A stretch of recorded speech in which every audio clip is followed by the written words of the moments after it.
Tema: liberdade de expressão na era do cancelamento. Convido ele, que é cantor, comentarista e dono do canal Trigicômico, com 950 mil inscritos no YouTube. Uma salva de palmas para Wagner Tomazoni.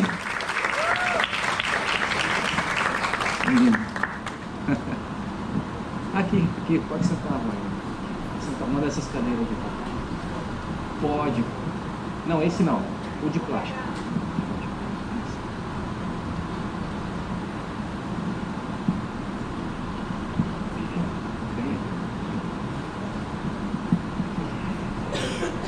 Ele é servidor público concursado do Tribunal de Justiça do Estado de Sergipe, professor universitário de cursos de pós-graduação e graduação em Direito, autor de livros, mestre em Direito Tributário e historiador.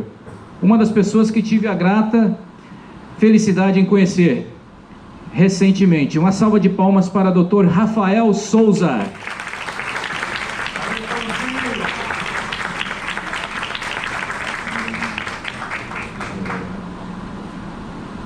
Ele é juiz de direito, presidente da turma recursal do Tribunal de Justiça de Sergipe, mestre em direito e professor universitário.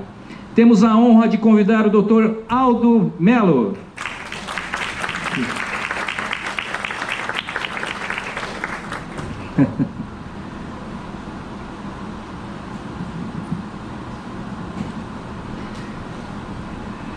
Cada um dos integrantes terá 20 minutos.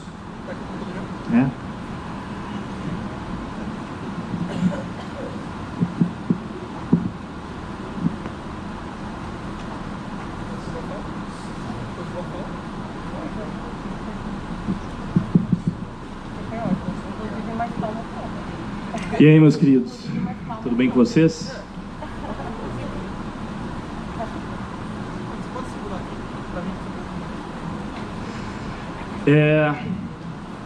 Eu estou muito mais acostumado a interagir com uma câmera do que com uma plateia, então eu acho que eu vou aproveitar a oportunidade para começar fazendo uma interação, até para a gente saber como é que vocês encaram o assunto da liberdade de expressão e a cultura do cancelamento.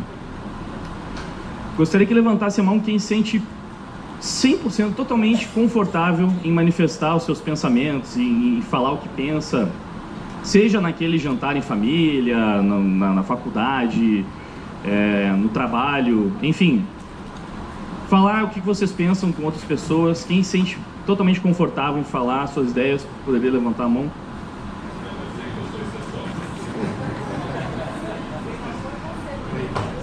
E quem tem receio, quem acha que de repente pode acabar tendo uma reação negativa, se acabar falando tudo que pensa, enfim, levanta a mão aí para eu ter uma ideia. Quem já foi chamado de fascista também, quiser levantar a mão. Não foram todos, interessante. Tem alguém que já se sentiu cancelado?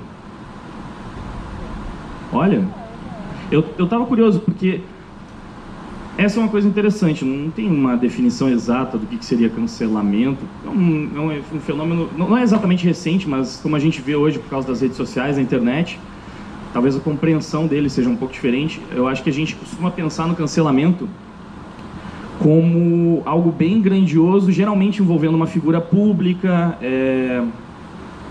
um grande influenciador, com muitos seguidores, porque daí quando ele fala alguma coisa que não é bem vista pelos defensores da verdade, enfim, geralmente essa pessoa acaba perdendo patrocínios, às vezes, dependendo se ela trabalha em alguma emissora, ela pode acabar perdendo seu emprego, fora toda a repercussão, todo o ódio, a manchete na mídia o tempo inteiro, e aí a gente sabe que essa pessoa foi cancelada. Mas não necessariamente seria só isso. Eu acho que mesmo uma pessoa que não tem toda a visibilidade de uma figura pública, se ela sente, por exemplo, que numa faculdade ela não é livre para falar o que ela pensa sobre determinado tema, porque às vezes um professor persegue ela por razões ideológicas, políticas, ou até mesmo, como eu falei também, no emprego, porque acha que pode acabar sendo prejudicado,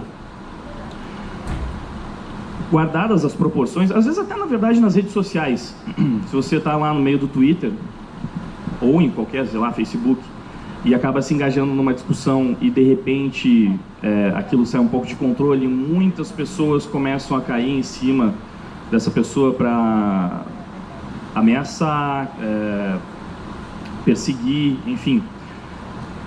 Isso acaba também sendo, de certa forma, um cancelamento, porque o que acontece?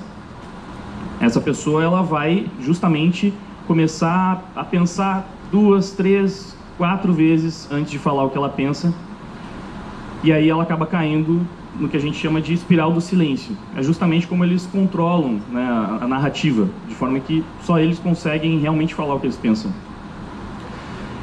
E existem alguns estudos que confirmam isso, na verdade. Nos Estados Unidos, eu sei que fizeram uma pesquisa perguntando a mesma coisa que eu perguntei para vocês aqui no começo, sobre se sentir confortável para falar o que pensa, enfim. E acredito que não seja uma grande surpresa, mas em geral os republicanos, que seria o partido mais à direita, foram os que menos se sentiram confortáveis para falar o que eles pensavam. Os democratas eles se sentiam mais à vontade. E especialmente quem defende a agenda woke, que seria uma lacração, assim, uma tradução livre, é quem mais sente que está confortável para falar o que pensa, que não vai sofrer nenhuma retaliação por causa disso. Então, deixa eu reformular talvez a minha pergunta. Vai ficar parecida com outra, mas vamos ver o resultado, porque eu também não sei, estou curioso. Quem sente que se falasse abertamente o que pensa na internet, trabalho na faculdade, poderia acabar sendo cancelado realmente e sofrer com as consequências disso?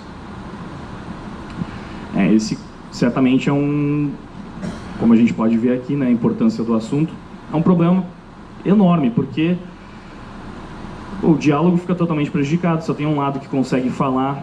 Infelizmente eu tenho mais experiência do que eu gostaria com cancelamentos.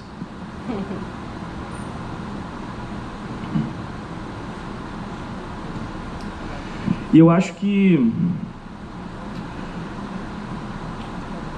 é especialmente problemático porque no Brasil a gente está muito atrasado em relação ao conceito mais básico de liberdade de expressão.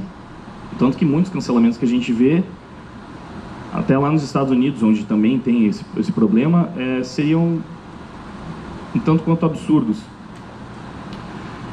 Eu separei algumas coisas, eu não sou tão bom de memória quanto o pessoal que já está mais acostumado, então eu preciso ler algumas citações para não acabar cometendo um erro. Mas eu separei aqui uma frase de Benjamin Franklin, de 1722, o pai fundador dos Estados Unidos, né, conhecido também dessa forma, que ele falou que sem liberdade de pensamento não pode haver sabedoria, e nem liberdade de expressão, e nem liberdade do povo sem liberdade de expressão. Então você vê que é uma coisa que está muito mais enraizada na cultura americana, a liberdade de expressão. Há séculos eles entendem que um povo não é livre de verdade se ele não tiver liberdade para se expressar. E isso é interessante porque muitas vezes a gente vê até mesmo figuras de esquerda defendendo essa pauta da liberdade de expressão, que acaba criando fenômenos às vezes até curiosos. O Glenn Greenwald, talvez alguns de vocês conheçam, porque ele fez também um trabalho jornalístico aqui no Brasil, ele começou recentemente a se posicionar de forma mais contundente a favor da liberdade de expressão. Só que ele era uma figura muito mais querida pela esquerda, então ele acabou gerando uma certa ruptura, frequentemente batendo boca com pessoas. Até lembro que nas eleições de 2020, né, Trump e Biden, ele chegou a sair do veículo que ele trabalha, na verdade não só do veículo que ele trabalha, ele é um dos fundadores do Intercept, um veículo conhecido, assim, veículo de esquerda bastante conhecido, e ele acabou saindo do próprio Intercept porque ele foi censurado lá dentro. O que aconteceu? Ele estava reclamando do fato de que na época,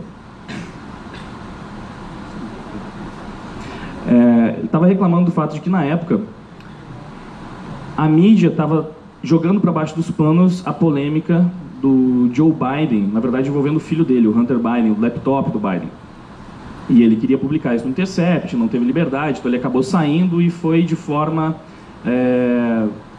independente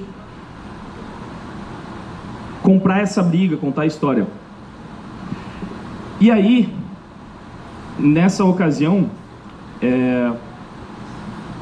muitas pessoas criticaram ele justamente por estar tentando falar sobre passar adiante essa informação, sendo que poderia acabar prejudicando o Biden na corrida eleitoral. E aquela coisa, por que funciona? Porque eles sempre pintam o outro lado como a encarnação do mal, então tudo é justificável, né, para vencer o mal. E dessa forma era muito mais importante acabar com o Trump do que contar a verdade para as pessoas.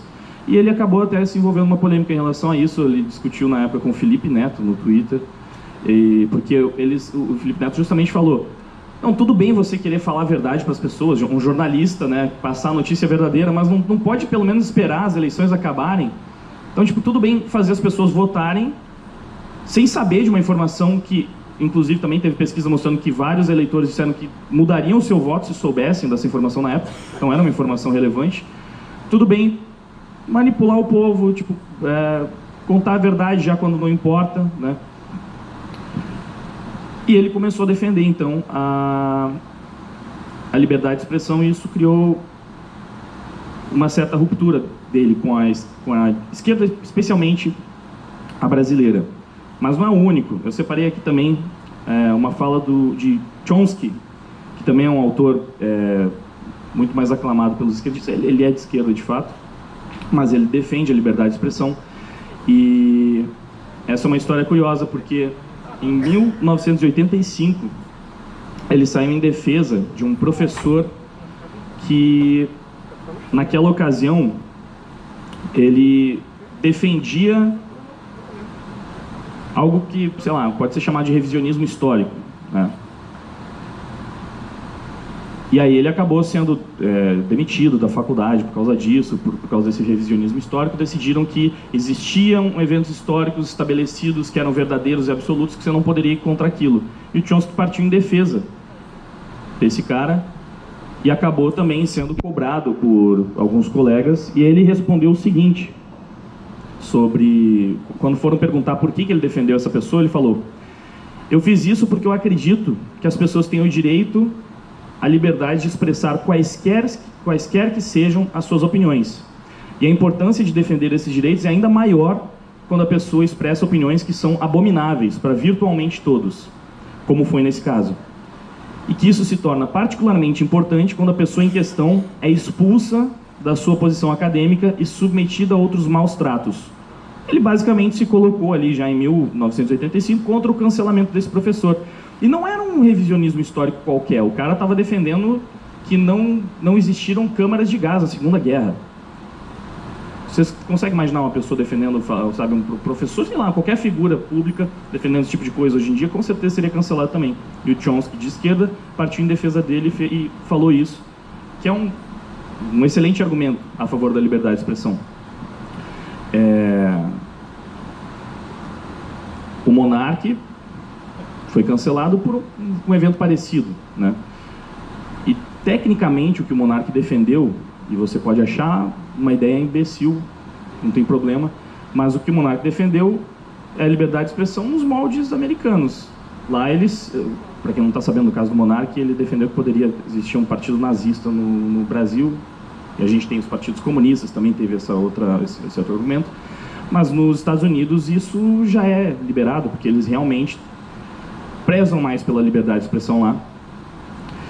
E geralmente a gente vê, né, das pessoas que cancelaram o Monark, especialmente, o argumento de que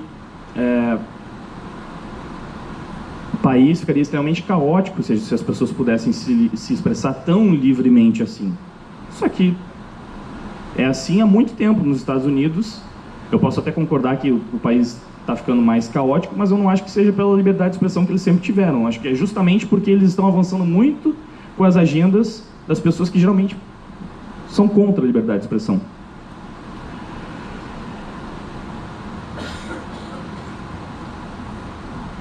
Um outro argumento interessante que eu gostaria de trazer foi um que eu vi Jordan Peterson dando durante uma entrevista. É bem famosa, talvez alguns de vocês conheçam. Ele foi entrevistado, aparentemente, por uma feminista, enfim, ela era uma militante de esquerda, a jornalista que estava confrontando ele. E na ocasião, ela perguntou para o Jordan Peterson por que a liberdade de expressão dele era mais importante do que a liberdade da outra pessoa de não se ofender. Na verdade, por que o direito dele de se expressar era mais importante do que o direito da outra pessoa de não se ofender. Que não é um direito natural, a pessoa não tem direito a não ser ofendida, mas vamos supor, então, que faça sentido, né? A gente deveria ter esse direito. O que o Jordan Peterson falou na ocasião foi que, numa conversa, especialmente num debate, a gente muitas vezes precisa correr o risco de ultrapassar determinada linha para defender as nossas ideias e pode acabar ofendendo outra pessoa. E foi muito interessante porque ele apontou que ela própria estava fazendo isso o tempo inteiro, enquanto eles conversavam. Ela correu o risco de ofender ele em muitos momentos. E ela até falou, você me pegou agora naquela ocasião. Só que ele, em outra oportunidade, ele ofereceu um argumento mais interessante ainda.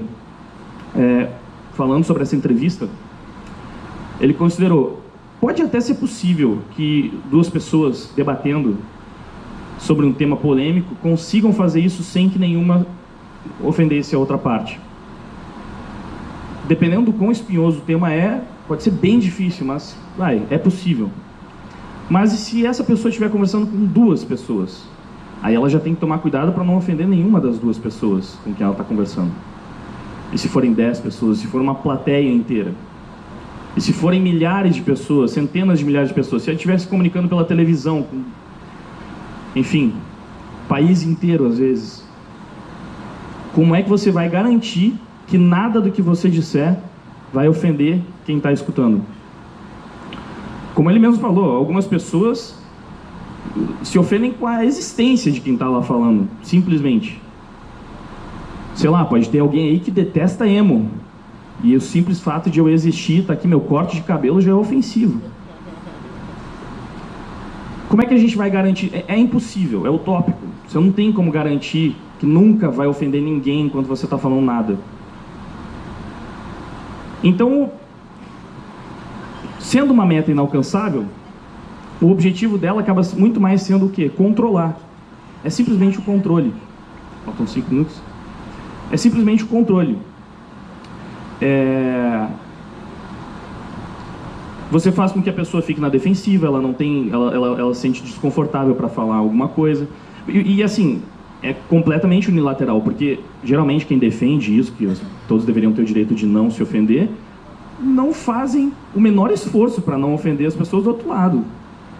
Racista é uma ofensa terrível hoje em dia. E por qualquer coisa eles estão acusando qualquer um de racismo. E eles não estão preocupados se a pessoa vai se ofender com aquilo. E eu não estou falando de uma pessoa que realmente fez algo racista. Muitas vezes é uma questão bem controversa. E eles vão lá e falam com o objetivo de ofender. Enquanto palavras inofensivas, como denegrir, viram um problema imenso. Porque, de repente, denegrir agora, essa sim ofende, pode ofender e pode atacar. Então, tem um lado que define o que é ou não ofensivo, o que pode ou não ser dito. Eles utilizam isso para ter o monopólio da ofensa, no fim das contas. Vendem como se fosse uma regra de etiqueta, né? Porque, poxa, você não quer ser escroto com as outras pessoas, você não quer falar algo que vai machucar a outra pessoa. Então, politicamente correto é isso, simplesmente você está tentando não ofender. Só que não é, realmente. Porque eles ditam todas as regras do jogo e assim as pessoas acabam pensando muito mais, muitas vezes tendo medo de manifestar as suas opiniões, porque sabem que podem acabar sofrendo as consequências. É um feedback que eu recebo muito, inclusive, porque, digamos que eu estou lá colocando minha cara a tapa, eu tenho um canal no YouTube onde eu falo contra o identitarismo, especialmente, e basicamente tudo que você falar contra o identitarismo é passível de cancelamento.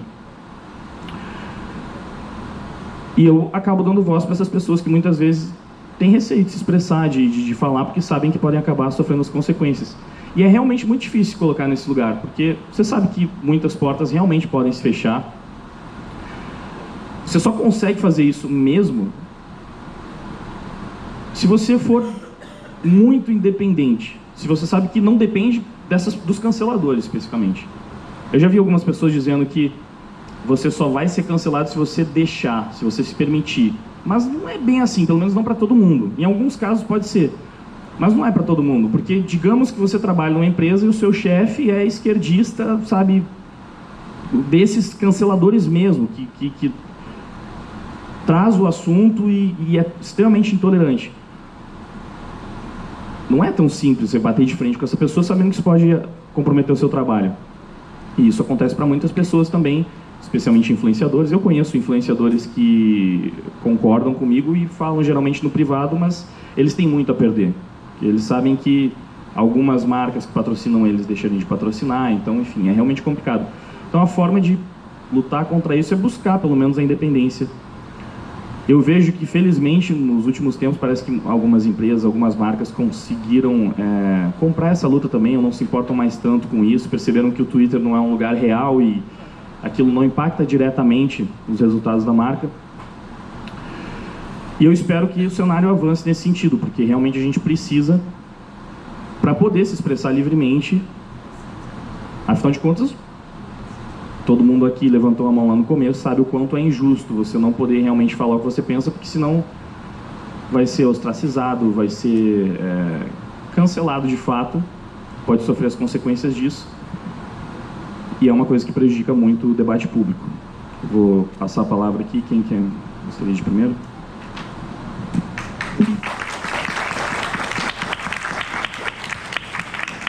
Boa noite, pessoal. Boa noite a todos. Quero parabenizar o Wagner pelas palavras. Gostei bastante. Rafael, muito obrigado pelo convite. Bem, senhores, o tema, né, liberdade de expressão na era do cancelamento. Quando o Rafael me fez a proposta, né, do convite para participar desse evento, eu achei, assim, formidável, né? Quem aqui de Sergipe sabe disso, quem é minha família, meus amigos mais próximos conhecem. O Wagner não conhece porque não é daqui. Eu fui vítima de um cancelamento absurdo, na época da pandemia. Postei uma foto com minha família, jantando em minha casa, com meus familiares. Eu tenho um irmão que é cego, e nós tínhamos que ficar com ele sempre para não deixar ele sozinho nessa época de pandemia. E eu fui taxado das maiores agressões, dos maiores xingamentos possíveis, né? Fui punido pelo Tribunal de Justiça. Houve um procedimento administrativo e eu peguei um pena de advertência. Ainda vou tentar reverter isso porque é um absurdo, né? Mas eu sei o que é o cancelamento. Por mais que você não concordasse, né? Eu postei uma foto em minha casa, com minha família e amigos, almoçando, 7 pessoas. E fiz uma mensagem, né, dizendo, tenham cuidado, o vírus é perigoso, papá, mas mais importante que o vírus é a saúde mental, vamos nos cuidar, né? Vamos ficar em família. E Aglomera Brasil, né? Eu botei.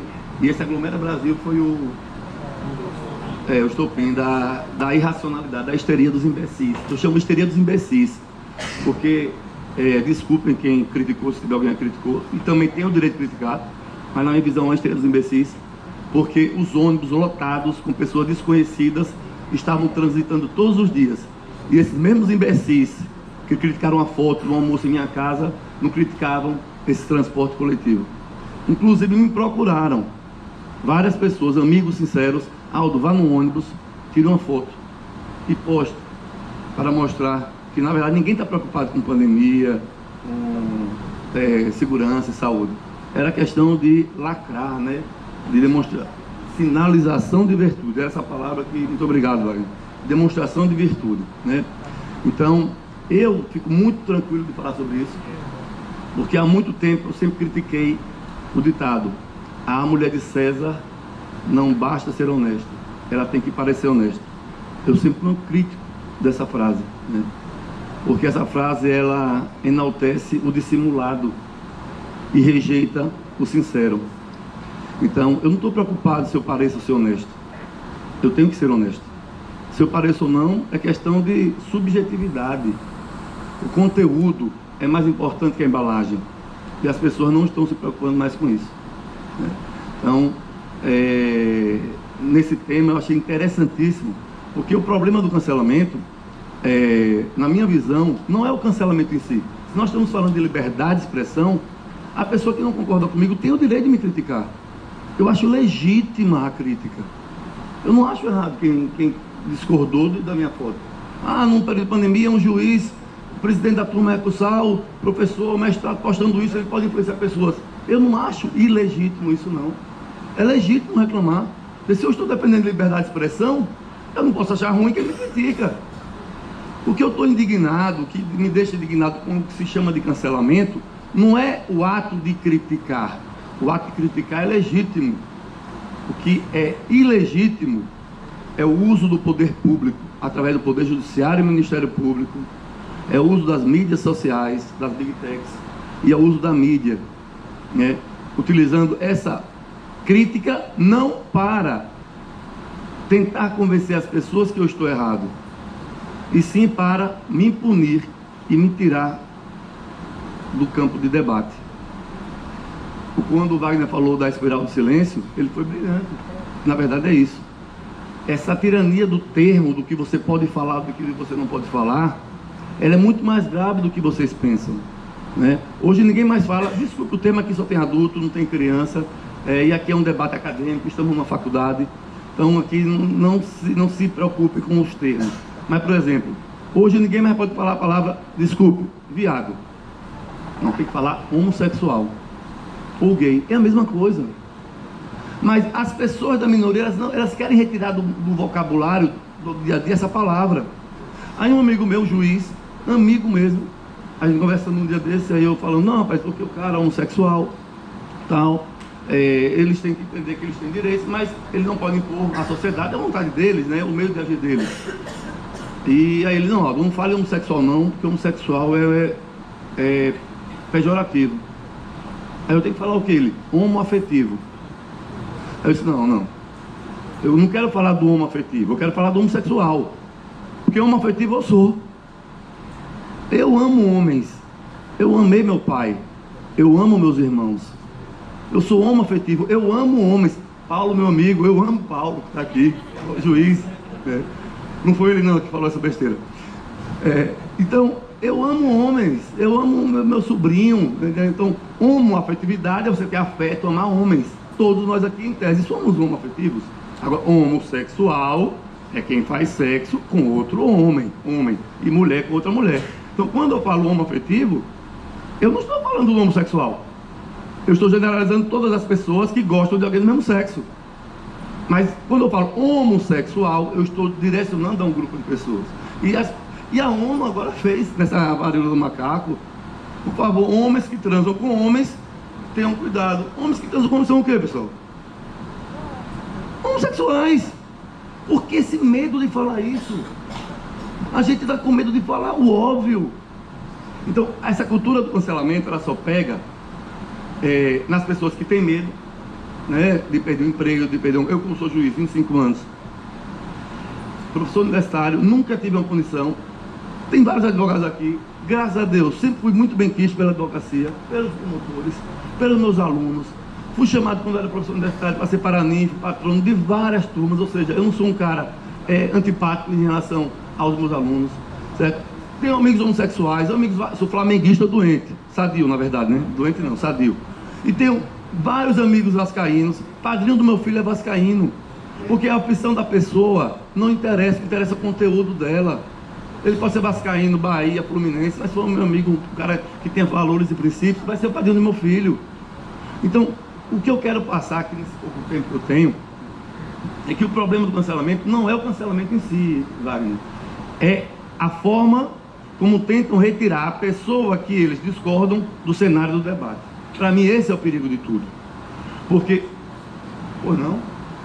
Eu acho que o problema é que eles instrumentalizaram o cancelamento. Eles transformaram realmente praticamente num negócio. Tanto que a gente tem o Sleeping Giants, é basicamente uma ferramenta criada para cancelar.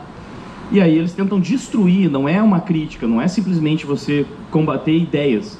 Não, o objetivo é fazer o quê? É tirar os recursos da pessoa para que aí, quando você vai tomar uma decisão, você vai falar a sua opinião, sendo ela de esquerda ou de direita, você vai pensar, se eu falar que eu sou de esquerda, eu vou ser patrocinado pelo Burger King. Se eu falar que eu sou de direita, eu vou perder tudo quanto é a possibilidade de carreira, não vou ter de onde tirar recurso. O que a pessoa vai fazer? Quem é de esquerda vai sinalizar cada vez mais, quem é de direita vai calar a boca, né? É isso aí. E o cancelamento, que se chama de cancelamento, pessoal, sempre existiu. Eu tenho 52 anos de idade, eu acho que o professor Eduardo vai se lembrar. Algumas pessoas mais velhas aqui também vão se lembrar. 1992, um senhor chamado Ikushiro Shimada e uma senhora chamada Maria Aparecida Shimada, casados, resolveram comprar uma escola infantil. Escola base. Por um momento de crise. Escola localizada no bairro da Aclimação, zona sul de São Paulo. Educadora Michelin Alvarenga, prima de Maria Aparecida, querendo investir, investiu nesse negócio. Em 2 anos, trabalho incansável dos 3 professores, começando com salários baixos, funcionários. A escola passou de 12 matriculados para 72 matriculados. Era uma escola que estava em expansão em São Paulo. Em 2 anos. Do nada, uma senhora, brincando com o filho, achou que o filho estava fazendo o gesto assim, como se estivesse transando, para frente e para trás, um menino de 4 anos. E ele perguntou: meu filho, por que você está fazendo isso? Aí o menino disse: não, mamãe, foi na casa de um amiguinho, Rodrigo. Quem é esse amiguinho, Rodrigo? Um aluno da escola. Quem levou na casa de Rodrigo? O dono da escola, o Ikushiro, segundo a mãe. Chegaram lá, eu apanhei, introduziram uma coisa no meu ânus, tal. Pessoal, eu não sei se você lembrar disso, você tem 30 anos, eu acho, né? Eu acho que em 90, sei que ano. Em 92 foi quando o casal comprou a escola, entendeu? Então, o pessoal entrou em desespero, né? O laudo médico saiu dizendo que o menino tinha escoriações. Aí depois soube que ele tinha problema intestinal sério, grave, e saiu com as fezes muito duras. E aí dilaceravam o ânus da criança. E com essa informação que foi escondida da mãe, a mãe escondeu essa informação da polícia. A polícia foi para a Rede Globo, o casal se acabou, a escola se acabou. Eles morreram, eles adquiriram, a mulher adquiriu uma crise de fobia, hipertensão e morreu de AVC. E o rapaz, o dono, teve um problema de câncer, teve um probleminha rapidinho, se curou, mas logo depois morreu. Todos já estão mortos, né? E saiu agora o laudo dizendo que depois, né, o inquérito foi arquivado, não teve nem denúncia. Não teve nem denúncia. E o que é que acontece? Sabe o que acontece nesse cancelamento? É isso aqui, ó. A mídia apenas parou de noticiar a história, sem declarar a inocência dos proprietários. Eu quero que vocês vejam que o problema do cancelamento não é a crítica. Todo mundo, quando ouviu essa notícia, uma criança de 4 anos sendo viciada, é um absurdo, temos que punir esse pessoal, né? Mas as informações não estão sendo mais veiculadas. Isso antigamente era muito raro, né? Tanto que esse caso de escola base, né? Quando eu falei, todo mundo disse logo que era uma coisa muito rara. Hoje isso é frequente. Eu peguei hoje na internet. O evento, um jornalista, e ele chamou o evento de neoliberais e neonazistas. Mas é isso aí. Quase fascista. Não é fascista. Quase fascismo liberal. Quase fascismo. Você imagina, vai ver uma faculdade com vocês aqui, né? O problema, aí veja só, por que a mídia apenas parou de noticiar? Logo depois, Wagner, no ano passado eu acho pelas minhas posições, né? Eu sou muito autêntico, né? E assim, não sou dono da verdade, mas eu sou muito autêntico, eu falo muito. Até um juiz não pode falar tanto, tem que se conter, né? Porque magistrado, as pessoas não sabem o que dizem, né? O juiz ele está encastelado, não se aproxima da sociedade, o juiz tem que se aproximar mais. Aí quando o juiz se aproxima, não, o juiz tem que se afastar. O juiz não pode falar. O povo não sabe o que quer, entendeu? O povo não sabe o que quer. Na verdade, sabem, mas tem vergonha de dizer. Eu logo em dezembro eu fui vítima de outro cancelamento, né? Eu tenho vários amigos, né? E tem um amigo que eu fui casado com uma empresária e o pai dela até hoje gosta de mim e tal. E eles queriam fazer um negócio e me colocaram como sócio de um empreendimento, de um resort em Alagoas, né? Eu sou sócio 5% dessa sociedade. Eu não sabia de nada, eu não sei, fui saber depois. Quantos quartos tinham esse resort, como seria construído, não sei, não sabia de nada. Eu sabia, eu quero ser sócio, bora, então aqui eu vou ter R$8.000. E aí, a empresa fez um empréstimo no Banese de 19 milhões de reais para construir esse resort lá.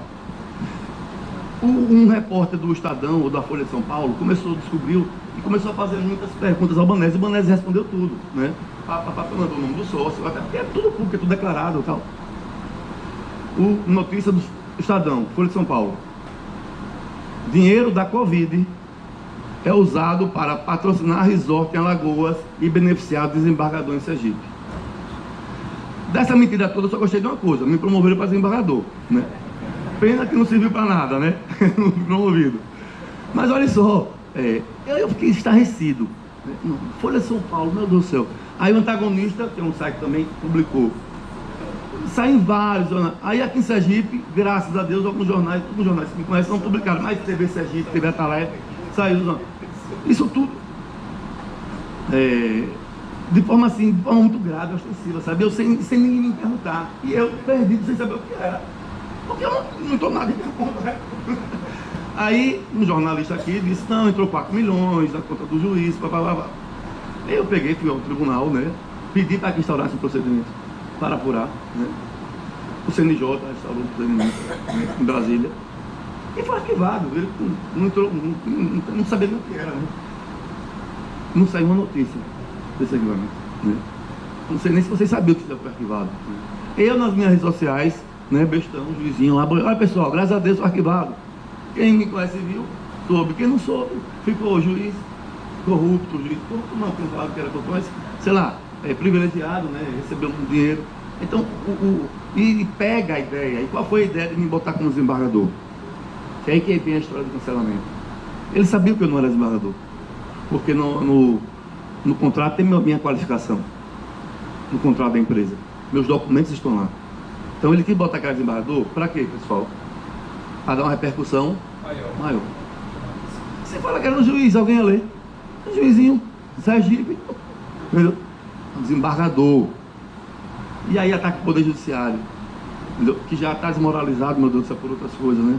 E aí... Pode. É curioso isso, porque inclusive o Intercept que eu citei antes, ele fez 2 ataques a juízes especificamente, que repercutiram muito, e aconteceu uma coisa parecida, porque claramente tinham alguns fatos eram omitidos de má fé, algumas coisas eram descontextualizadas. Um deles até repercutiu muito no meu canal, que foi o caso da Mariana Ferrer, vocês devem conhecer. E o outro caso foi mais recente, que vocês também devem ter ouvido falar, que é pesadíssimo, mas é o da menina que engravidou com 10, 11 anos, a menina de 10, 11 anos, porque o que acontece naquele caso, para quem não viu os detalhes? O Intercept simplesmente fez uma manchete sensacionalista, falando que a juíza perguntou se o estuprador aceitaria ser pai, e se ela não poderia aguentar mais um pouquinho só para a criança nascer, botando como se ela tivesse feito uma defesa totalmente ideológica, porque ela era contra o aborto, então não pensou na menina em nenhum momento. Fizeram uma manchete sensacionalista, distorceram pra caramba o vídeo, totalmente picotado. Depois saíram mais informações. O que aconteceu? A menina tinha engravidado do irmão dela. Irmão, assim, irmão postiço, como dizem. Era filho do padrasto, mas não tinha relação de sangue. Eles eram namorados. O menino tinha 13 anos, eu acho. 13 anos. O menino tinha 13 anos, a menina tinha 10. E eles já tinham uma relação de namoro que os pais sabiam. Uma negligência absurda dos pais. Para mim, os maiores responsáveis do que aconteceu ali foram totalmente negligentes. Só que o Intercept simplesmente omitiu a parte de que o estuprador era o irmão, meio irmão postiço dela, que os pais sabiam que era consentido, a idade dele também, só colocou era o estuprador. Por que a juíza na hora lá ela perguntou: você acha que o pai da criança concordaria? Ela não estava perguntando de um... Porque quando a gente vê a notícia, meu Deus, a menina foi abusada, não sei o quê, você já pensando num pedófilo padrão, sei lá, aquele cara esquisito no parque, espreitando, você constrói uma imagem na cabeça. Aí você pensa que ela estava perguntando a opinião, por que interessa se esse cara quer o filho ou não? Mas é porque era o irmão dela. Por isso que a juíza perguntou. Faz diferença ter o contexto, né? E eles omitiram isso justamente porque claramente era um ataque à juíza.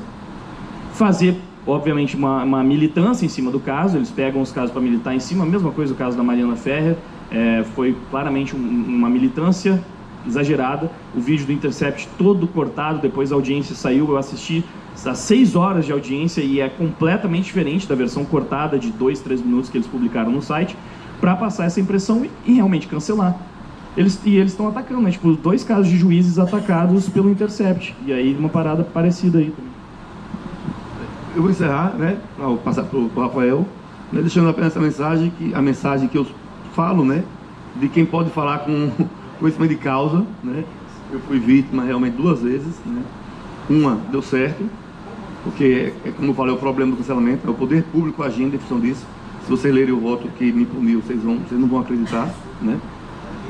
Fui punido por opinião, minha opinião, o que eu penso, entendeu? E não eu nunca cometi um ato infracional, nunca cometi uma ilegalidade, 25 anos de magistratura, nunca respondi um processo. E hoje eu estou com minha ficha manchada, porque eu postei uma foto com minha família almoçando em minha casa. Então, ou seja, um ato que não tem nada a ver com minha atividade profissional, não estava como juiz em minha casa, então, mas se Deus quiser, eu ainda vou reverter isso, né?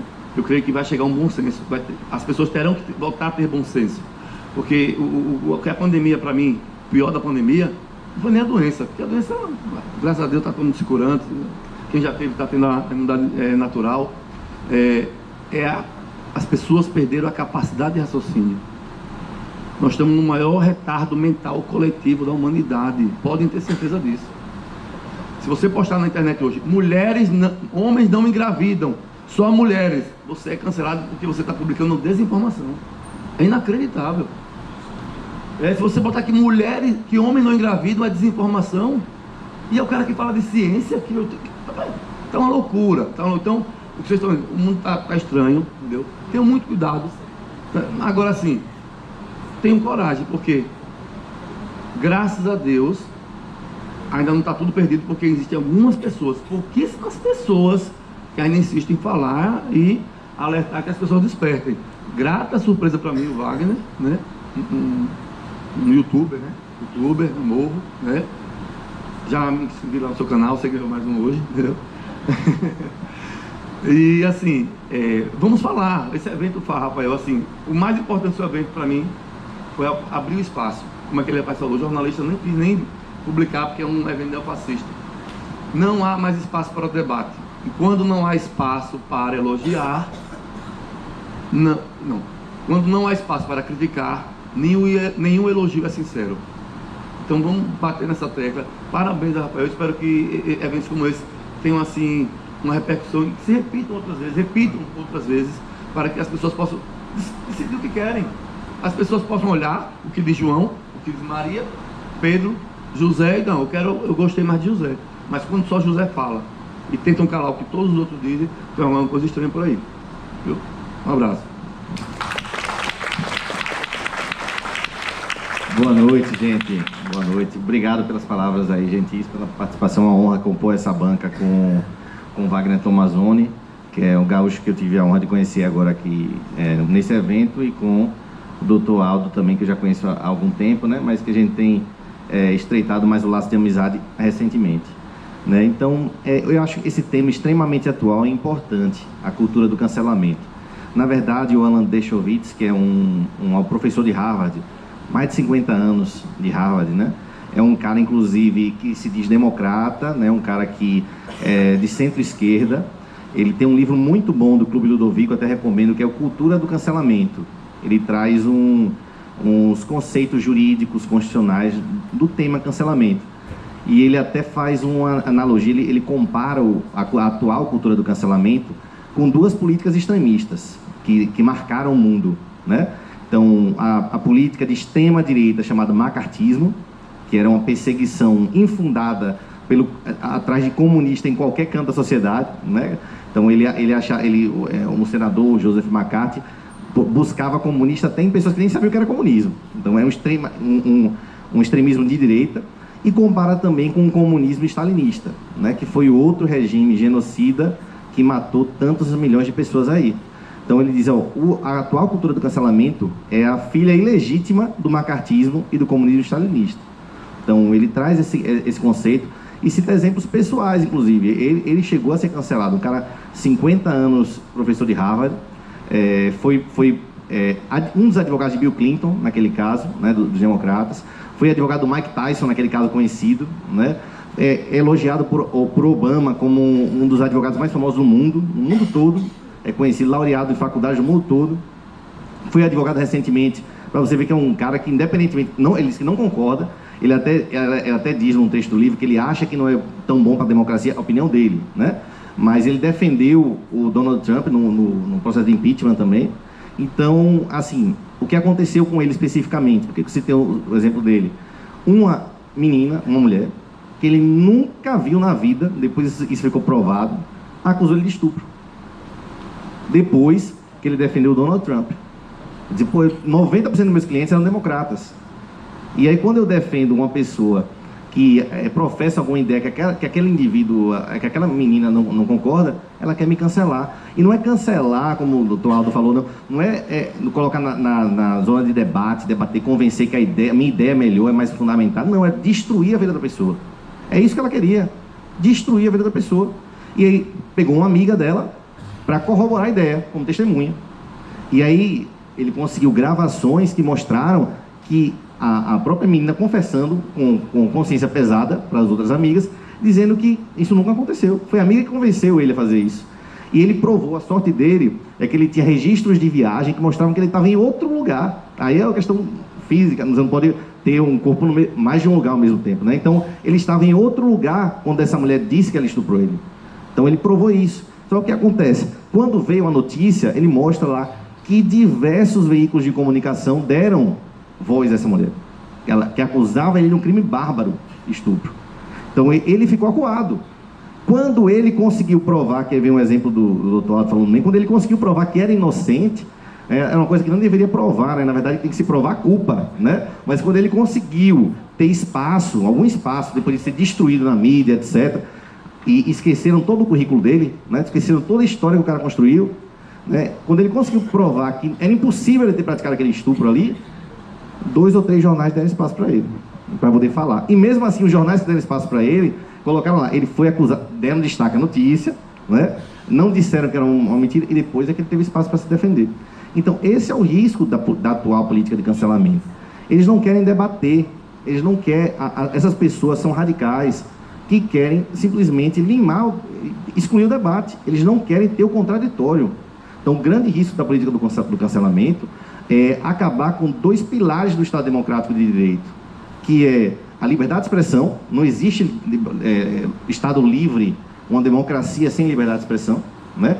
Ainda que eu entenda que devam existir limites, lógico, liberdade de expressão não é absoluta, você não pode querer dizer que vai matar alguém, enfim, existem limites que podem ser puníveis, né, tanto civil como criminalmente, né? E a outra garantia do Estado Constitucional, que a cultura do cancelamento, ela visa abolir, e tem abolido em muitos casos, é o devido processo legal.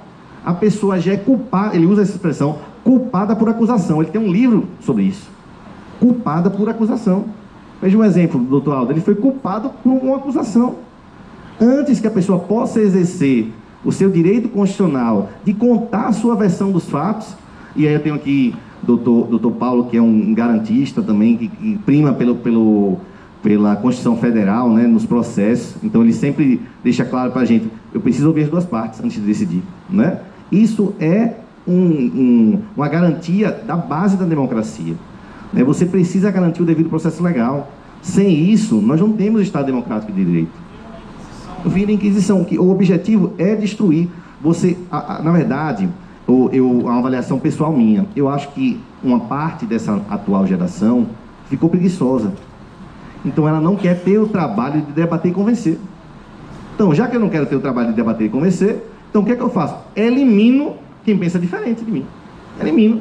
Como é que eu posso eliminar? Inventando mentira, destruindo a reputação, inventando factoides, não permitindo que essa pessoa possa falar alguma coisa. Então, é isso. Esse é o grande perigo da cultura do cancelamento. Eu não quero ter o trabalho de argumentar. Dá muito trabalho eu debater com alguém, ainda mais se a pessoa é inteligente, se a pessoa tem argumentos consistentes. Então, eu quero destruir. Não vou destruir de tal forma, que é o que a Inquisição fazia, né? Que é o que esses regimes ditatoriais todos fazem. Eu vou destruir a credibilidade da pessoa, de modo que ninguém nem escute mais ela. Eu não vou dar espaço. Eu não quero, essa pessoa não vai poder fazer evento, essa pessoa não vai poder estar mais em canto nenhum, eu quero destruir, eu quero que demita. É isso que eles tentam promover.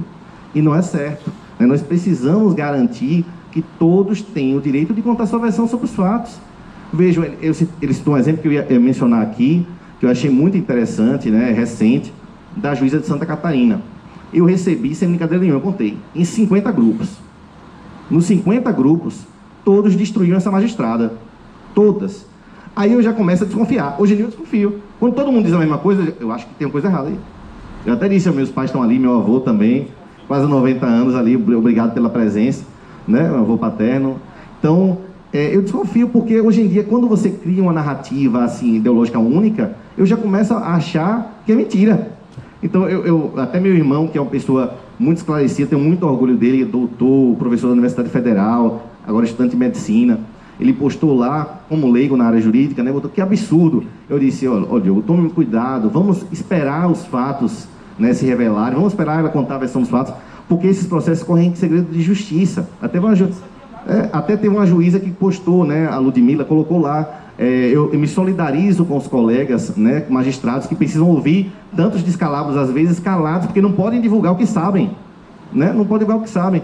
E aí, quando finalmente isso veio à tona, o que realmente tinha acontecido, nós vimos que a história era completamente diferente. Na verdade, o Intercept, uma advogada do processo, eu acho que, na verdade, o que ela queria era destruir a narrativa contra o aborto. Na verdade, a advogada tinha um histórico a favor do aborto, né? Eu não lembro o nome, agora eu vou dizer mesmo. Pronto. Era uma associada do Intercept. Ela divulgou uma parte da história, né? Uma história trágica, realmente, uma menina de 11 anos grávida, então uma infância, né, destruída aí, não era para acontecer, né? Mas ela divulgou só essa parte, e o trecho da audiência nem deveria ter sido divulgado, isso, inclusive é um crime você divulgar, o processo secreto de justiça, você divulgar publicamente assim, né? Divulgou o trecho que a juíza comentava com ela, você pode segurar mais um pouco, né? Você pode aguardar mais um pouco, porque ela já estava com 7 meses, eu acho, me corrija se eu estiver errado, quase 7 meses, né? Então o que aconteceu? Todo mundo é só destruir, a mulher não existe, não tem a sensibilidade, não tem isso. Eu até acho que ela talvez pudesse ter a cautela, como existe hoje na legislação, o depoimento sem dano, como é um crime praticado